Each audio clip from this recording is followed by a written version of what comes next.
supported talk radio on the net, so push the donate button or subscribe to the archives for only $5 per month, and it's via Patreon.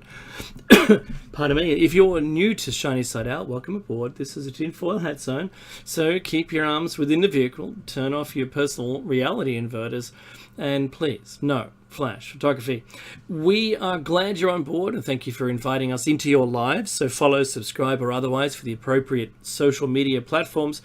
We're halfway through show number 455.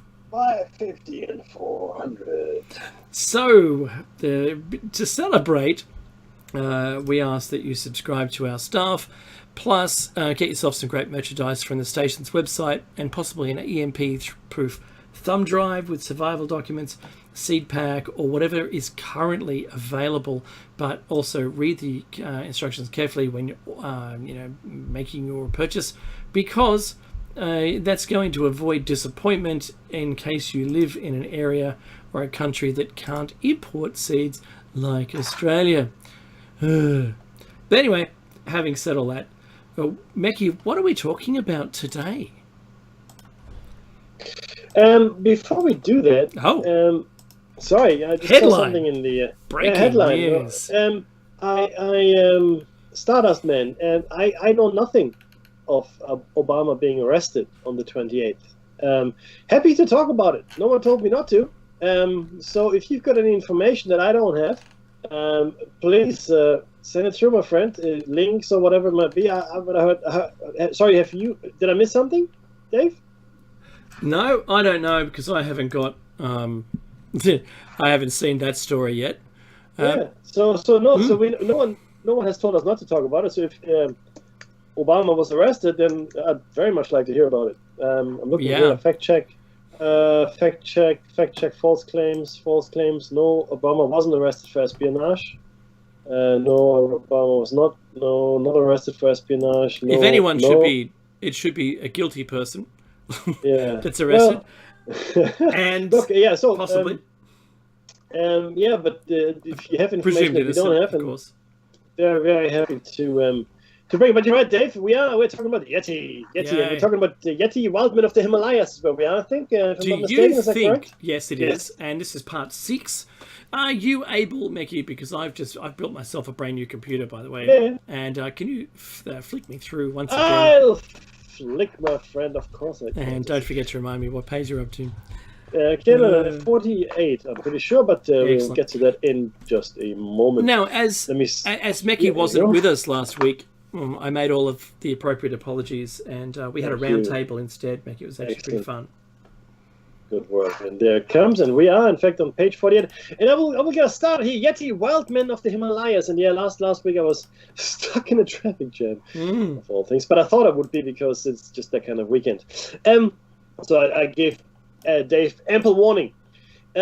Writings of British officials residing in the Himalayan region of the Indian subcontinent during the 19th century contain sporadic references to sightings and footprints of wild men called Yeti.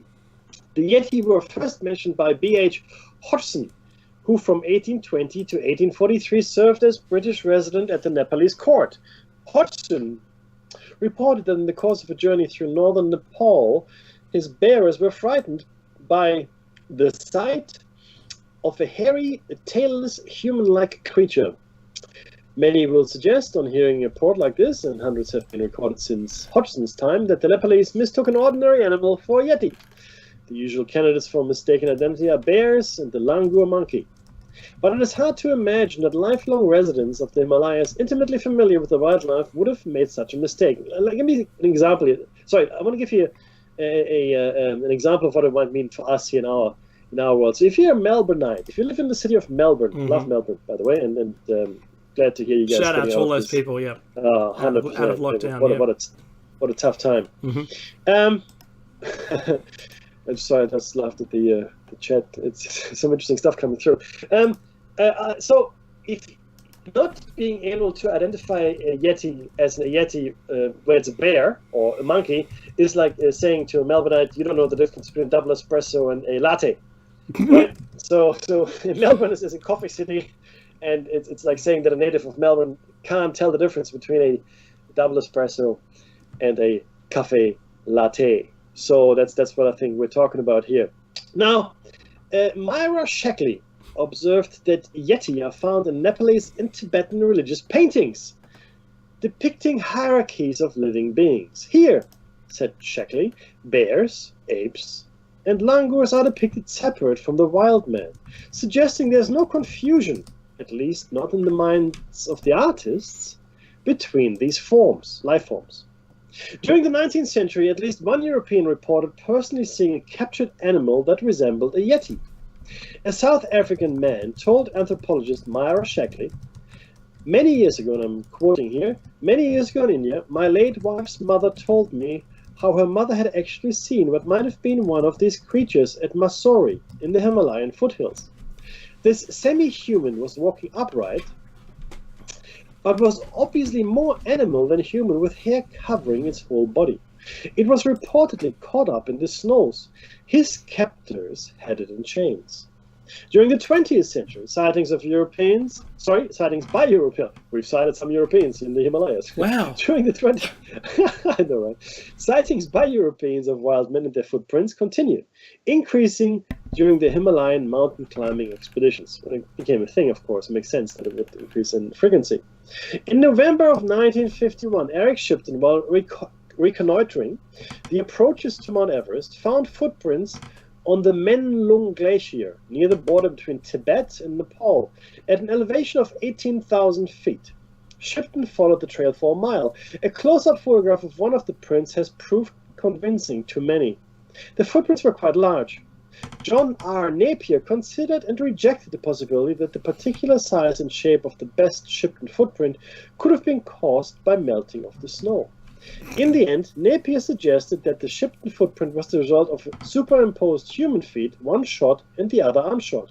In general, Napier, who was fully convinced of the existence of the North American Sasquatch, was highly skeptical of the evidence for the Yeti.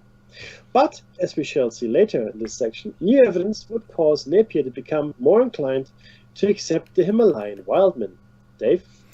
In the course of his expeditions to the Himalaya mountains in the 1950s and 1960s, Sir Edmund Hillary gave attention to evidence for the Yeti, including footprints in snow. He concluded that in every case the large footprints attributed to the Yeti had been produced by the merging of smaller tracks of known animals. To this, Napier, himself a skeptic, replied no one with any experience would confuse a melted footprint with a fresh one. Not all the prints seen over the years by reputable observers can be explained away in these terms. There must be other explanations for footprints, including, of course, the possibility that they were made by an animal unknown to science. In addition to Westerners, native informants also gave a continuous stream of reports of the Yeti. For example, in 1958, Tibetan villagers from Tharbela near the Rongbuk Glacier came upon a drowned Yeti, said Myra Shackley in her book on wild men. The villagers described the creature as being like a small man with a pointed head and covered with reddish-brown fur. Some Buddhist monasteries claim to have physical remains of the Yeti. One category of such relics is Yeti scalps, but the ones studied by Western scientists are thought to have been made from the skins of known animals. In 1960, Sir Edmund Hillary mounted an expedition to collect and evaluate evidence for the Yeti and sent a Yeti scalp from the Kumjung monastery to the west for testing. The results indicated that the scalp had been manufactured from the skin of a sero, a goat-like Himalayan antelope, but some disagreed with this analysis. Shackley said they pointed out that hairs from the scalp look distinctly monkey-like, and that it contains parasitic mites of a species different from that recovered from the sero. In the 1950s, explorers sponsored by American businessman Tom Slick obtained samples from a mummified Yeti hand kept at Pangbok in Tibet. Laboratory tests were inconclusive, but Shackley said the hand has some curiously anthropoid features. In May of 1957, the Kathmandu Commoner carried a story about a Yeti head that had been kept for 25 years in the village of Chilanka, about 50 miles north of Kathmandu, Nepal. Meki. In March of 1986, Anthony B. Wooldridge was making a solo run through the Himalayas of northernmost India on behalf of a small third world development organization. While proceeding, along a forested snow-covered slope near Hemkund, he noticed fresh tracks and took photographs of them, including a close-up of a single print that resembled the one photographed by Eric Shipton in 1951. Pressing onward, Wooldridge came to a recent avalanche and saw a shallow furrow, apparently caused by a large object sliding across the snow. At the end of the furrow, he saw more tracks, which led to a distant shrub, behind which stood a large, erect shape, perhaps up to 2 meters, or about 6 feet tall. Wooldridge, realizing it might be Yeti, moved to within 150 meters, about 500 feet, and took photos. It was standing with its legs apart, he stated, apparently looking down the slope, with its right shoulder turned towards me. The head was large and squarish, and the whole body appeared to be covered with dark hair. In Wooldridge's opinion, the creature was definitely not a monkey, bear, or ordinary human being. Wooldridge observed the creature for 45 minutes, but had to leave when the weather worsened. On the way back to his base, he took more photographs of the footprints, but by this time they had become distorted by melting. On his return to England, Wooldridge showed his photographic evidence to scientists interested in the wildman question, including John Napier. At a distance of 150 meters, the creature appeared quite small on the 35mm film, but enlargements did show something human-like. Describing the reactions of those who saw his photos, Wooldridge stated, John Napier, a primatologist and author of the 1973 book Bigfoot, the Yeti and Sasquatch in Myth and Reality, has reversed the skeptical position he had previously expressed and now describes himself as a Yeti devotee. Myra Shackley, an archaeologist and author of the 1983 book Wildmen, Yeti, Sasquatch, and the Neanderthal Enigma, has seen the full sequence of photographs and believes that the whole experience is very consistent with other reports of Yeti sightings. Lord Hunt, leader of the successful 1953 Mount Everest expedition, who has twice seen Yeti tracks himself, is similarly convinced. Which brings us to the Almas of Central Asia. The Almas are just another branch, I guess, of this widespread clan of wildmen. The Sasquatch and the Yeti, from the descriptions available, are large and very ape-like. But there's another wildman, the Almas, which seems smaller and more human. Reports of the Almas are concentrated in an area extending from Mongolia in the north, south through the Pamirs, and then westwards into the Caucasus region. Similar reports come from Siberia and far northeast parts of the Russian Republic. Early in the 15th century, Hans Schiltenberger was captured by the Turks and sent to the court of Tamerlane, who placed him in the retinue of a Mongol prince named Egidi. After returning to Europe in 1427, Schiltenberger wrote about his experiences, which included wild men, and I'm quoting here, "In the mountains themselves live wild people who have nothing in common with other human beings. A pelt covers the entire body of these creatures. Only the hands and face are free of hair. They run around in the hills like animals and eat foliage and grass and whatever else they can find. The lord of the territory made Egidi a present of a couple of forest people, a man and a woman. They had been caught in the wilderness." A drawing of an almas is found in the 19th century Mongol compendium of medicines derived from various plants and animals.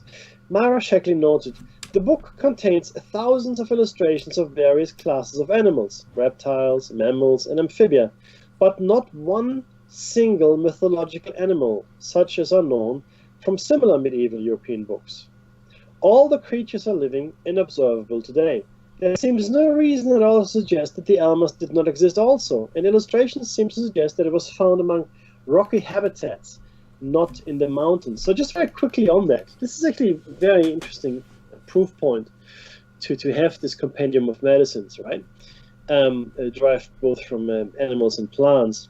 And again, not a single one of those animals mentioned in that particular book, Mongol book, was had a unicorn or dragon or whatever in it. Right? Not like there wasn't a single animal that doesn't exist. So by inference or by process of elimination, we can assume then, therefore, if the almas is in there as a referenced, I guess, animal, if you will, it also must be real. Because why have a book full of completely factual information and then we put this one mythological creature in there because we got nothing better to do, right? Now, Europeans at the time, like to have these fanciful, unicorns and dragons and all these wonderful things in their books, and that's okay. But this particular book, the Mongol Compendium of Medicines, did not do that. There were only factual creatures in there. Dave? Yeah, in 1937, Dorji Miran, a member of the Mongolian Academy of Sciences, saw the skin of an almas in a monastery in the Gobi Desert. The lamas were using it as a carpet in some of their rituals. In 1963, Ivan Ivlov, a Russian pediatrician, was travelling through the Altai Mountains in the southern part of Mongolia. Ivlov saw several human-like creatures standing on a mountain slope. They appeared to be a family group composed of a male, female and child. Ivlov observed the creatures through his binoculars from a distance of half a mile until they moved out of his field of vision. His Mongolian driver also saw them and said they were common in that area. After his encounter with the Almas family, Ivlov interviewed many Mongolian children, believing they would be more candid than adults. The children provided many additional reports about the Almas. For example, one child told Ivlov that while he was and some other children were swimming in a stream, he saw a male Almas carry a child Almas across the stream. In 1980, a worker at an experimental agricultural station operated by the Mongolian Academy of Sciences at Bulgan encountered the dead body of a wild man. Quoting, "I approached and saw a hairy corpse of robust human-like creature dried and half buried by sand. The dead thing was not a bear or ape, and at the time, it was not a man like Mongol or Kazakh or Chinese or Russian. The Pamir Mountains, lying in a remote region where the borders of Tajikistan, China, Kashmir and Afghanistan meet, had been the scene of many Almas sightings. In 1925, Mikhail Stefanovich Topilsky, a major general in the Soviet army, led his unit in an assault on an anti-Soviet guerrilla force hiding in a cave in the Pamirs. One of the surviving guerrillas said, that's the other kind of gorilla, he didn't get a banana. Guerrillas said that he was in the cave. So while he was in the cave, he and his comrades were attacked by several ape-like creatures. Topilsky ordered the rubble of the cave searched, and the body of one such creature was found. Topilsky reported, quoting, "At first glance, I thought the body was that of an ape. It was covered with hair all over, but I knew there were no apes in the Pamirs. Also, the body itself looked very much like that of a man. We tried pulling the hair to see if it was just a hide used for disguise, but found that it was the creature's own natural hair. We turned the body over several times on its back and its front and measured it. Our doctor made a long and thorough inspection of the body, and it was clear that it was not a human being." Meki. "The body," continued Topilsky, "belonged to a male creature 165 to 170 centimeters tall, about 5 feet. Elderly or even old, judging by the grayish color of the hair in several places. The color of the face was dark, and the creature had neither beard nor mustache.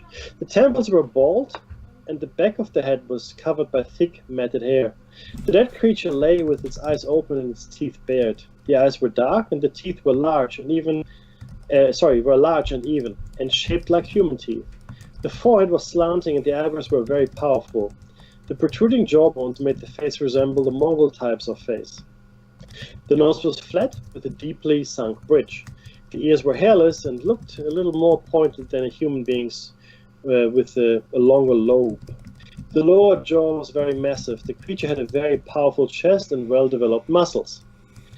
In 1957, Alexander G. Pronin, a hydrologist at the Geographical Research Institute of Leningrad University, participated in an expedition to the Pamirs for the purpose of mapping glaciers. On August 2, 1957, while his team was investigating the Fedchenko Glacier, Pronin hiked into the valley of the Balyanchik River. I think that's right, Balyanchik River. Shekli stated the following. At noon, he noticed a figure standing on a rocky cliff about 500 yards above him and the same distance away. His first reaction was surprise, since the area was known to be uninhabited. And his second was that the creature was not human. It resembled a man, but was very stooped. He watched the stocky figure move across the snow, keeping its feet wide apart, and he noted that its forearms were longer than a human's, and it was covered with reddish-gray hair. Pronin saw the creature again 3 days later, walking upright. Since this incident, there have been numerous wildman sightings in the Pamirs, and members of various expeditions have photographed and taken casts of footprints. We shall now consider reports about the Almas from the Caucasus region. According to testimony from villagers of Tikhina on the Mokvi River, a female Almas was captured there during the 19th century. And this case is fascinating. In the forests of Mount Zadan. For 3 years she was kept imprisoned, but then became domesticated and was allowed to live in a house. She was called Zana. Shekli stated, her skin was a grayish-black color, covered with reddish hair, longer on her head than anywhere else. She was capable of inarticulate cries, but never developed a language. She had a large face with big cheekbones, muzzle-like prognathous jaw, and large eyebrows, big white teeth, and a fierce expression. Eventually, Zana, through sexual relations with a villager, had children. Some of Zana's grandchildren were seen by Boris Porshnev in 1964. In her account of Porshnev's investigations, Shekli noted the following. The grandchildren, Shalikula and Taya, had darkish skin of rather negroid appearance with a very prominent chewing muscles and extra strong jaws. Porshnev also interviewed villagers whose children had been present at Zana's funeral in the 1880s. In the Caucasus region, the Almas is sometimes called Biabanguli. In 1899, K.A. Saturnin, a Russian zoologist, spotted a female Biabanguli in the Talish Hills of the northern Caucasus.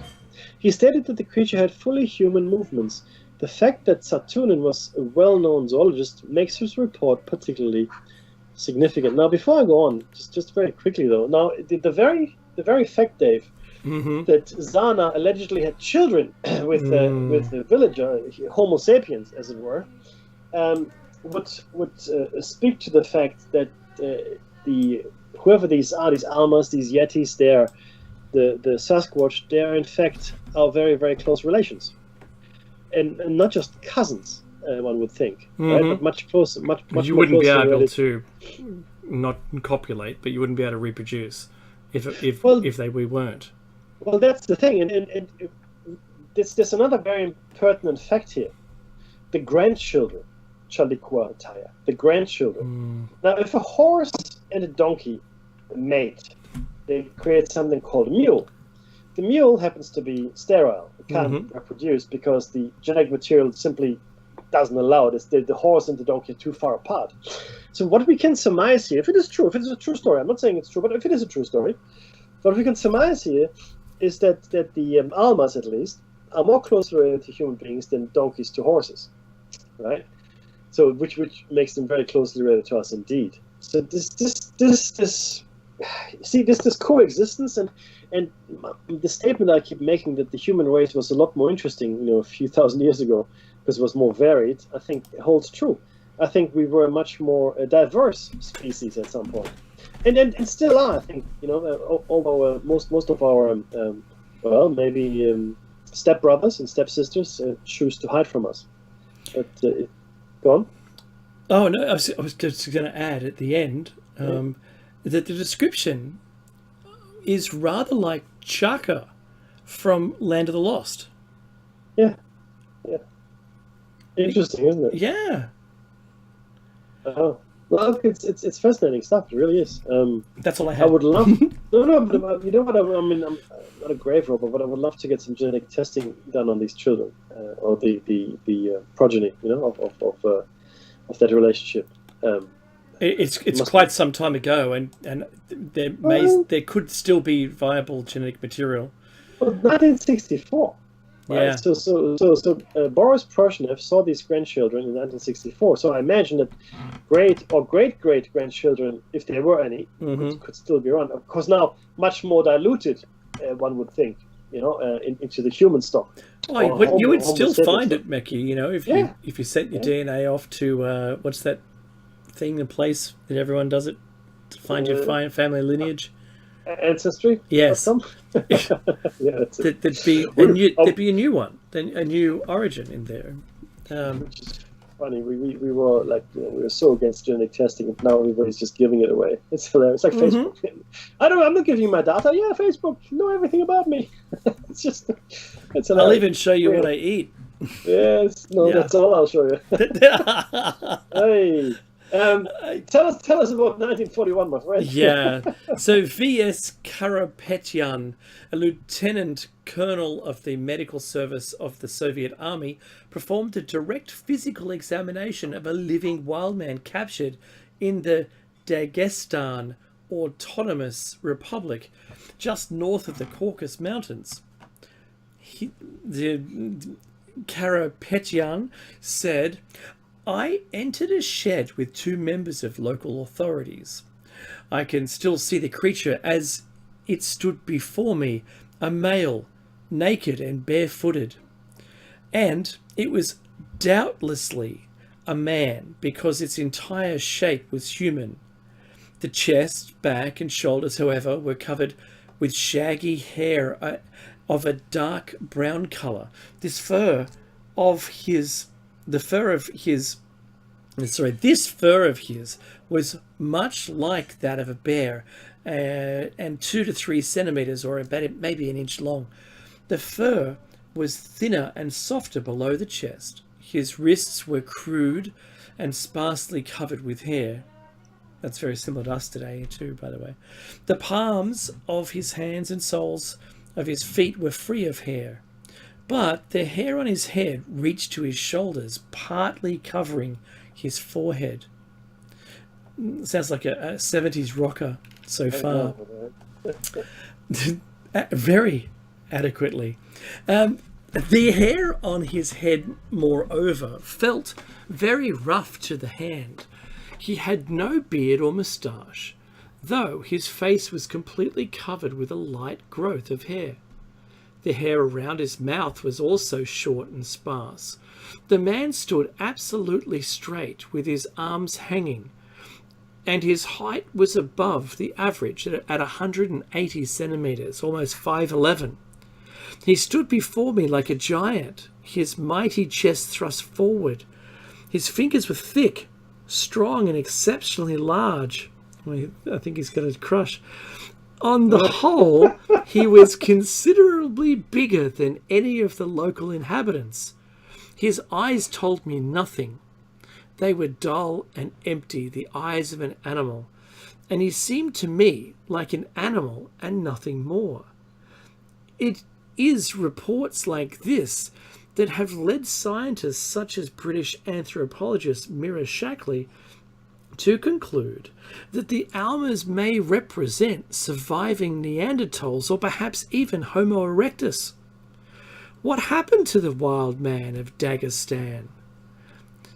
according to published accounts, he was shot by his Soviet military captors, and then as they retreated before the advancing German army. My goodness, Mekki. Yeah, I know, right? That's just, yeah.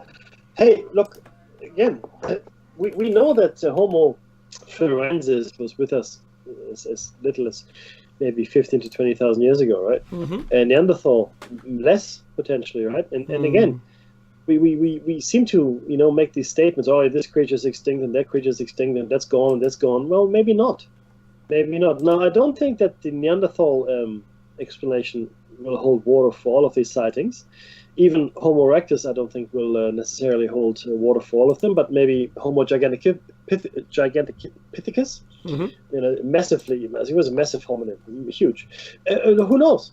Again, coexistence. We're not. I can't put this best. This is going to give me so much hate. I don't think. I know, right?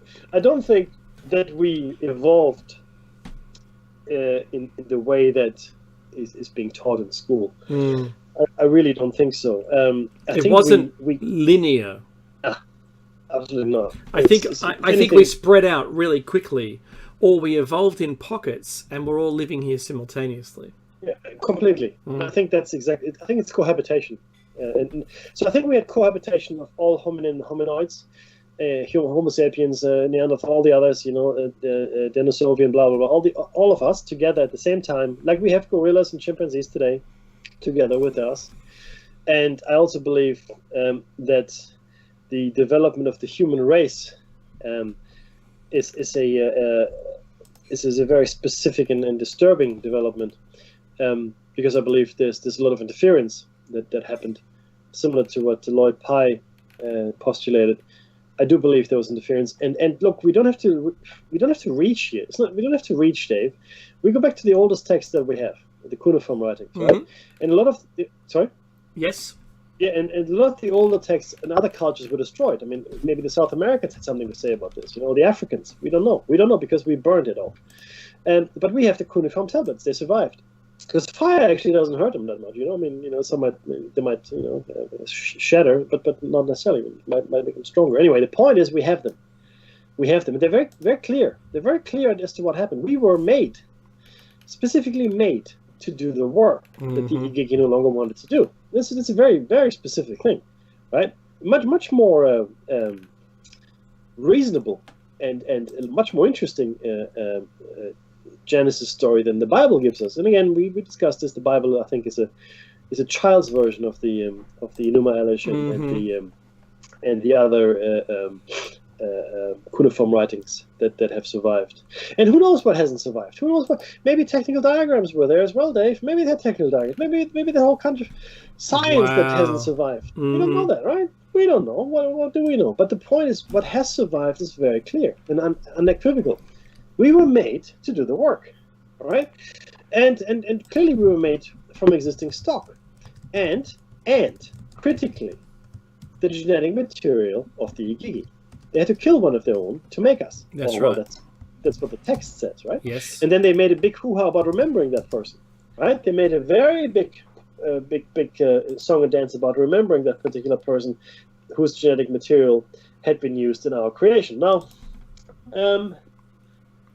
is it accepted science? No, it's not. It's not accepted because it's too far out there, and because people are being steered away from it, discouraged to investigate this in any serious fashion, makes me all the more suspicious, Dave. Why are we being steered away from this, right? Why is this all happening? So just to be clear, yes, these are just reports and it's just hearsay. We don't have any physical evidence that's undisputed. There's no undisputed physical evidence. Full stop. There just isn't. But I would love to look at the genetic material of those great grandchildren and to see what it looks like. But yeah, so that brings us to the wild man of China, I think. Yes. Okay, Chinese. Actually, no, it's still you, my friend. Because you only had a page. No, that's okay. No dramas. Wild Men of China. Chinese historical documents and many city and town annals contain abundant records of wild men, which are given various names. States Zhao, or can you pronounce that for me for the once? Zhao Gujing. Great, thank you. Of the Beijing Museum of Natural History. Even today, in the area of Fang County, Hubei Province, says Zhao, there are still legends about Maoren, hairy men, or wild men. In 1922, a militia man is said to have captured a wild man there, but there are no further records of this incident. In 1940, Wang Zilin, a graduate of the biology department of Northwestern University of Chicago, or in Chicago, was able to directly see a wild man shortly after it was shot to death by hunters. Wang was driving from Boiji, yep, not close, in Shaanxi province to Tianzhu in Gansu province, where he heard gunfire ahead of him. He got out of his car to satisfy his curiosity and saw a corpse. It was a female creature, 6.5 feet tall and covered with a coat of thick greyish red hair about 1.25 inches long. The consistency here is crazy. Alright. The hair in its face was shorter, the cheekbones were prominent, and the lips were jutted out. The hair on the head was about 1 foot long. According to Wang, the creature looked like a reconstruction of a Chinese Homo erectus. 10 years later, another scientist, Feng Junquan, a geologist, saw some living wild men. Zhao Guoxing stated, with the help of local guides, he watched at a safe distance 2 local wild men in the mountain forest near Baoji County, Shaanxi Province, in the spring of 1950. They were mother and son, the smaller one being about 1.6 meters or 5.25 feet high. Both looked human. In 1957, a biology teacher in Zhejiang Province obtained the hands and feet of a man bear killed by local peasants. Zhao Zhaojing later examined them. Although he did not think they were from a wild man, he concluded that they came from an unknown primate. In 1961, workers building a road through the heavily forested... Oh, go on, you have to do this one for me. Oh, Jishuanbana. Thank you. Region of Yunnan province in southernmost China reported killing a human-like female primate. The creature was 1.2 to 1.3 meters and maybe about 4 feet tall and covered with hair. It walked upright, and according to the eyewitness reports, its hands, ears and breasts were like those of a female human. The Chinese Academy of Sciences sent a team to investigate, but they were not able to obtain any physical evidence. Some suggested that the workers had come upon a gibbon, but Zhao Zhaojing stated the present author recently visited a newsman who took part in that investigation. He stated that the animal which had been killed was not a gibbon, but an unknown animal of human shape. Meki. In 1976, 6 carters from the Shenangjia forestry region in Hubei province were driving at night down the highway near the village of Chunshuya, between Fangjiang County and Zhenjiang. On the way, they encountered a strange tailless creature with reddish fur. Fortunately, it stood still long enough for 5 of the people to get out of the car and look at it from a distance of only a few feet, while the driver kept his headlights trained on it. The observers were certain that it was not a bear or any other creature with which they were familiar. They reported the incident in a telegram to the Chinese Academy of Sciences in Beijing. Over the years, Academy officials had received many similar reports from the same region of Hubei province. So when they heard about this incident, they decided to thoroughly investigate the matter. A scientific expedition consisting of more than 100 members proceeded to Hubei province. They collected physical evidence in the form of hair, footprints, and feces, and recorded sightings by local inhabitants. Subsequent research has added to these results. Altogether, more than 1,000 footprints have been found in Hubei province, some more than 19 inches long. Over 100 wildman hairs have been collected, the longest measuring 21 inches. Some have sought to explain the sightings of wildmen in the Xinjiang region of Hubei province as encounters with the rare golden monkey, which inhabits the same area. The golden monkey might very well account for reports of creatures glimpsed for a moment at a great distance. But consider the case of Pang Jiancheng, a local commune leader who was confronted in the forest by a wildman. Pang, who stood face to face with the creature at a distance of 5 feet for about an hour, said, he's about 7 feet tall, with shoulders wider than a man's, a sloping forehead, deep-set eyes, and a bulbous nose, with slightly upturned nostrils. He had sunken cheeks, ears like a man's but bigger, and round eyes, also bigger than a man's. His jaw jutted out, and he had protruding lips. His front teeth were as broad as a horse's. His eyes were black, his hair was dark brown, more than a foot long, and hung loosely over his shoulders. His whole face, except for the nose and ears, was covered with short hairs. His arms hung down to below his knees. He had big hands with fingers about 6 inches long and thumbs only slightly separated from the fingers.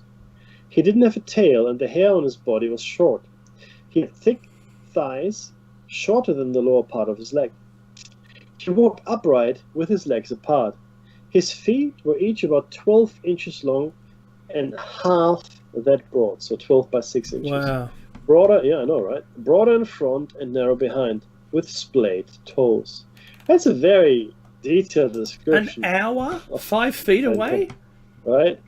Wow. You know, you gotta... You'd be blowing kisses at each other by that stage. I know. Wild men of Malaysia and Indonesia. And look, as we said in the outset of this particular show cycle, this is a global phenomenon, right? And this is not just Yeti, it's not just Sasquatch. It isn't. This is everywhere. In 1969, John McKinnon, who journeyed to Borneo to observe orangutans, came across some human-like footprints. McKinnon asked his Malay boatman what made them. Without a moment's hesitation, he replied, "Batutut," wrote McKinnon. Later in Malaya, McKinnon saw some casts of footprints even bigger than those he had seen in Borneo, but he recognized them as definitely having been made by the same kind of creature. The Malayans called it orang pendek, short fellow. According to Ivan Sanderson, these footprints differ from those of the anthropoid apes inhabiting the Indonesian forest, the gibbon, siamang, and orangutan. They are also distinct from those of the sun bear. Early in the 20th century, L.C. Westerneck, the governor of Sumatra, received a written report about an encounter with a type of wildman called sedapa. The overseer of an estate in the Barisan Mountains, along with some workers, observed the sedapa from a distance of 15 yards. The overseer said he saw a large creature low on its feet, which ran like a man and was about to cross my path. It was very hairy, and it was not a orangutan. In a journal article about wildmen published in 1918, Westerneck recorded a report from a Mr. Oosting, who lived in Sumatra. Once, while proceeding through the forest, he came upon a man sitting on a log and facing away from him. Oosting stated, "I suddenly realized that his neck was oddly leathery and extremely filthy. That chap's got a very dirty and wrinkled neck," I said to myself. And then I saw it was not a man. It was not a orangutan either, declared Oosting. I had seen one of these large apes a short time before.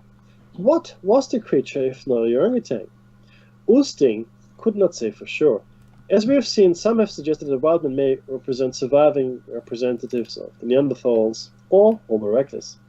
If there's uncertainty about what kinds of hominids may be around today, how can we be so sure about what kinds of hominids may or may not have been around in the distant past? Empiric investigation of the fossil record may not be a sure guide. As Bernard Heuvelmans stated in a letter dated April 15, 1986, to the author's researcher Stephen Barnard, do not overestimate the importance of the fossil record. Fossilization is a very rare, exceptional phenomenon, and the fossil record cannot thus give us an exact image of life on Earth during the past geological periods. The fossil record of primates is particularly poor because very intelligent and cautious animals can avoid more easily the very conditions of fossilizations, such as sinking in mud or peat, for instance. Now, this is actually really interesting, right? A little nugget of information. We've talked about fossilization before. It's really rare, and like 99% of all fossils are marine fossils because it's just a better environment for fossilization. The empiric method undoubtedly has its limitation, and the fossil record is incomplete and imperfect. But when all the evidence, including that for very ancient humans and living ape men, is objectively evaluated, the pattern that emerges is one of continuing coexistence rather than sequential evolution.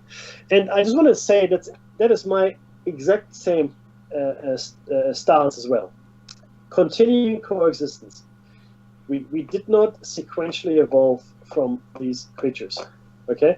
In fact, we are the same family because we can interbreed. We can interbreed. Not just interbreed, but we can interbreed fertile and have fertile offspring. So we are very, very closely related. Tell us about Africa, my friend. Okay, Africa. Native informants from several countries in the western part of the African continent, such as the Ivory Coast, have given accounts of a race of pygmy-like creatures covered with reddish hair. Europeans have also encountered them. Wild man reports also come from East Africa. Captain William Kitchens reported in 1937, quoting, "Some years ago, I was sent on an official lion hunt in the area. The Ishur and Simabit forest on the western side of the Wembare plains, and while waiting in a forest glade for a man-eater, I saw two small brown furry creatures come from dense forest on one side of the glade and disappear into thickets on the other. They were like little men about 4 feet high, walking upright but clad in russet hair. The native hunter with me gazed in mingled fear and amazement.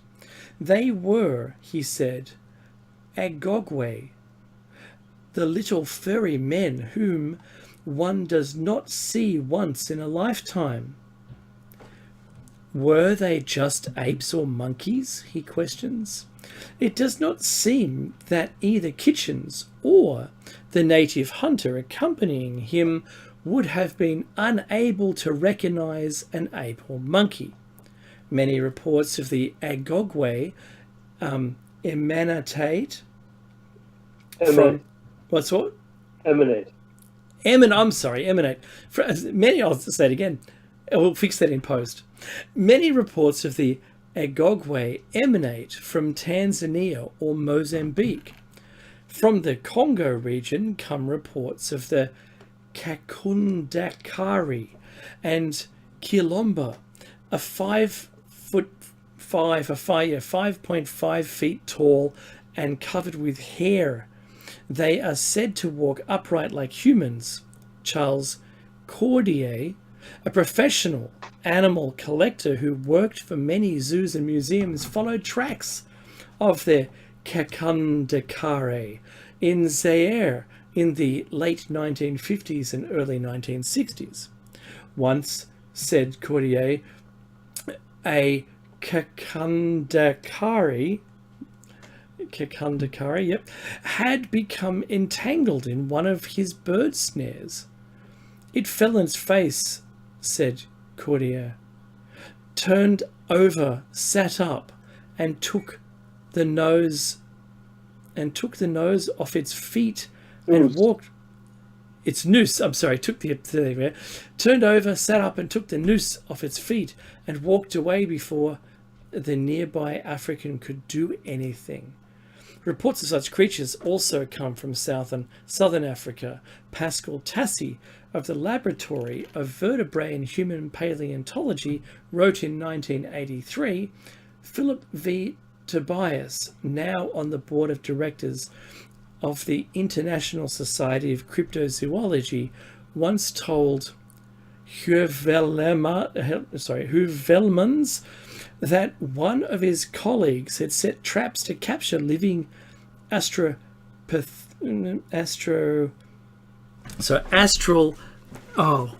I can't even say it, Mickey. Australopithecines. There you go. Australopithecines.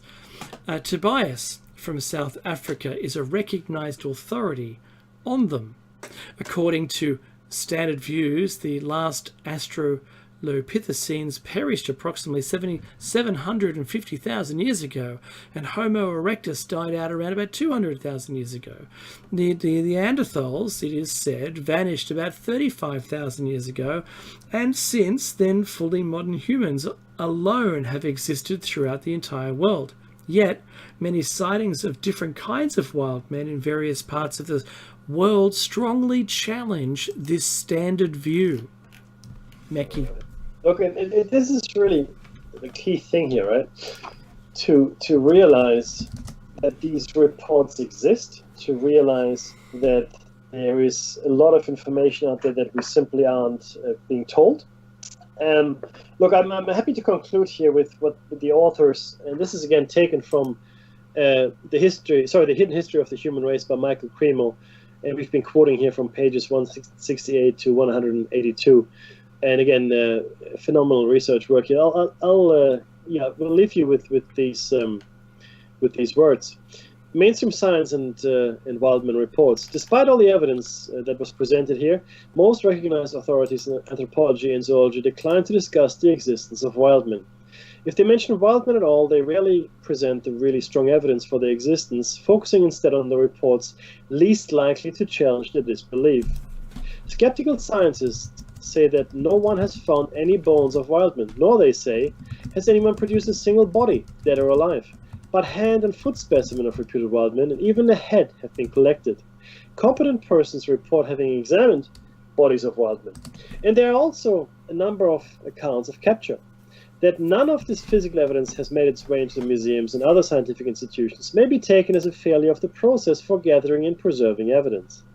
The operation of what we call a knowledge filter tends to keep evidence tinged with disrepute outside official channels. And I like to add here myself, not just a knowledge filter, but self-censorship. However, some scientists with solid reputations, such as Kranz, Napier, Shackley, Porshnev, and others, have found in the available evidence enough reason to conclude that wild men do in fact exist, or at least that the question of their existence is worthy of serious study. Myra Shackley wrote to the researcher Steve Bernhardt, this is the author's researcher, on December 4, 1984. As you know, this whole question is highly topical, and there has been an awful lot of correspondence and publication flying around on the scene.